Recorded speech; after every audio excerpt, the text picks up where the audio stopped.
Let's play Follow the Money, except it isn't really much of a game when it relates to terrorism. Let me tell you what I'm talking about. Have you ever thought about the war on terror in terms of how much our security depends upon how much money we have? And I'm talking about us as a nation. Sure, you may have thought about how much it's costing to send troops and weapons and so on to the Middle East, but there are so many other ways that money is really key to our security. Now, you've heard hire America, buy America, and you may be sick of hearing that and it just kind of rolls off your head. But more than ever, these concepts are important in terms of your own security. Let me give you some examples. Now, you know what happens in Europe is really telling us, should be telling us, what is going to be happening in America. It's giving us a hint about what the terrorists are planning for America and how much this is costing. So let's look at France, for example. France, like the UK, like other countries in Europe, are trying to cut their budget. And at the same time, they're realizing that they need so much more money to pay for things related to terrorism. Now, not just about sending troops and weapons and so on, but in their own country. So, for example, there was just a study done that showed how much the cases that the judicial system has to deal with are increasing. It's tenfold. There are hundreds and hundreds of cases, new cases, where the judicial system has to look at these cases because they relate to terrorism.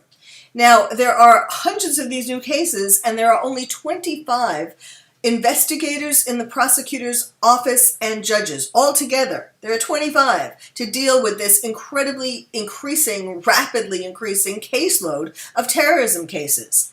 Now, part of the reason why there are so many, besides the attacks that are increasingly happening in France, is the fact that 2,000 people from France went to join ISIS in the Middle East, and when they come back, they get prosecuted. But more than that, there are 18,000 people in France who they suspect are in the process of being radicalized.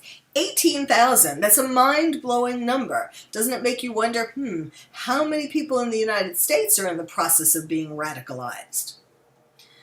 So, okay, so they need money, obviously, to pay for more of these court cases, and they don't have it. Or they're not allocating it to that because there are lots of other things they have to allocate it to. So in the meantime, while they're finding this out, they're also discovering, a little late, but they're also discovering that money is leaking out of France and being sent to terrorists. Yes, I know, it's hard to believe, but families in France are collecting the Social Security payments for their family members who have gone to the Middle East to fight with ISIS. They go to the Social Security office, they present identification for this person who's supposed to get the check. They get the check, they send it through Turkey, and lo and behold, they are financing terrorism at the same time as they're trying to prevent it. Now, how many kinds of things, are happening in the United States similar to that, where money is leaking out? Give you another example of Somalia. You know that there was just that horrible truck explosion, explosive devices in a truck that pulled up in Mogadishu, the capital of Somalia. And there were hundreds of people who were killed and hundreds more who were injured. So, of course, Somalia is looking to the United States to give them more equipment and give them expertise, and all of that means money. Now, how much can we afford, and how much can we not afford to give? Now, one thing that we're doing is the United States has started this terrorist financing targeting center, which is, in fact, looking at the leaks.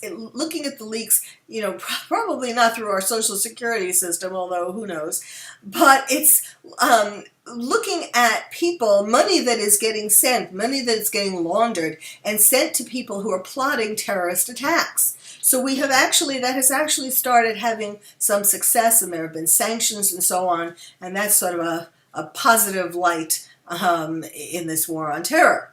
But now getting back to the question, should the U.S. be the pocketbook, continue to be the pocketbook for the world? Now, of course, on moral grounds, we should help countries like Somalia who need help in this war on terror, for moral grounds and also for practical grounds, because if we don't help countries like Somalia who are fighting the war on terror on their soil, that's more terrorists that are going to be coming to America. That's more terrorists. The whole concept, the whole terrorism in general, if we're not stopping it, putting out the fires in little places, not so little, but in other places, the fire is going to be becoming greater, growing ever greater, and coming to the United States ever more rapidly. So there are reasons why we do need to do this. But on the other hand, someday we could be just $1 away from stopping a terrorist walking down your street. So what does this mean for you? Well, first of all, it means that we need to be paying better attention to where our money is going and where it's coming from. Yes, we can tell Congress about this. You can tell your legislators about this and express your concern and so on. But you can do something yourself in your own life besides contacting the legislators. Each one of us can, this is where it comes back to, hiring America, buying America, and if you're a manufacturer, making things in America. Now, I know it's tough. I recently had an experience where I was trying to buy a clock for my mother and searched high and low in different stores, and it was impossible to find a clock that was made in America. Now, yes, it's cheaper to buy clocks and other things that come from other countries where the labor is cheaper. And so, yes, it's especially tempting in these days where money is still tight to do that. But each time we do that, that is in a sense leaking money to terrorists. Not that these other countries are, but it's like leaking money away from our country, being able to have more security against terrorism. Same thing, with hiring America, buying America. My book, I could have had it made in a country where it would be less expensive, and I didn't. I chose to have it made in America for the principle of it.